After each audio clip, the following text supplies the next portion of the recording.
The Kumasi fort was built in 1820 by the Asante Kingdom to resemble the coastal forts which were built by European merchants. It had to be rebuilt in 1897 after it was destroyed by British forces in 1874. The fort was built from granite and brown soil that was brought from Cape Coast to Kumasi by porters. During the Asante Rebellion in 1900, the fort was encircled and 29 Britons were trapped inside for several weeks. The leader of this rebellion was the Queen Mother of Ejeso, Ohima Yasantua. After a brief period of imprisonment in the fort, she was forced into exile in the Seychelles where she died.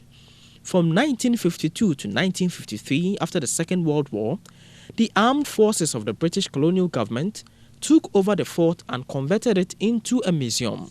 Exhibits here include weapons of war, colors, medals, armored cars, anti-aircraft guns, photographs and portraits. Soldiers who manned these guns were very strong because they had to pull them from Cape Coast to the north. You don't have vehicles, you don't have horses to pull them. That's why in those days recruitment was mainly on strength, but today it's on education.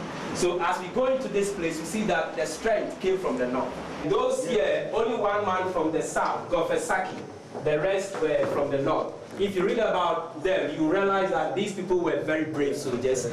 This serves as a valuable historical institution for tracing the evolution and development of the Gold Coast Regiment of the colonial era to the present-day Ghana Armed Forces.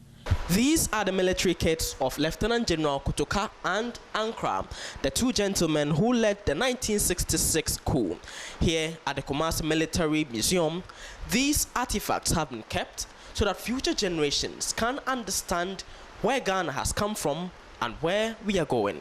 The Okomfo Anokye Teaching Hospital is home to one of Ashanti's wonders, Okomfo Anokye's sword.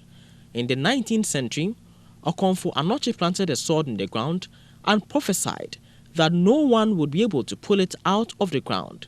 Till date, you may travel to this location and see the sword with your own eyes. It's where Okomfo Anokye stood to command for the golden stool to come. Before commanding for the stool, he told those chiefs who were around that any of them whose the stool would land on his laps will become the first king of the Asantes. So after he commanded it 3 times, it landed on the laps of Osei Tutu, choosing him as the first king of the Asantes. Many have gone to this location and have attempted to pull out the sword, including the world's former heavyweight champion Muhammad Ali. At the time of the construction of the hospital, contractors attempted to pull it out, but they failed. We don't have only the sword in the ground. We have 11 black stools of those divisional chiefs who were present before he planted a sword buried around it. After he buried those stools, he cut some portion of their hair and their fingernails and burned them to ashes and mixed to palm wine for them to drink. And he poured some of the palm wine under the sword. This miraculous immovable sword of Okomfo Anokye was planted hundreds of years ago, and I have been there to see this wonder for myself. Michael Oti reporting for Metro TV News, Kumasi.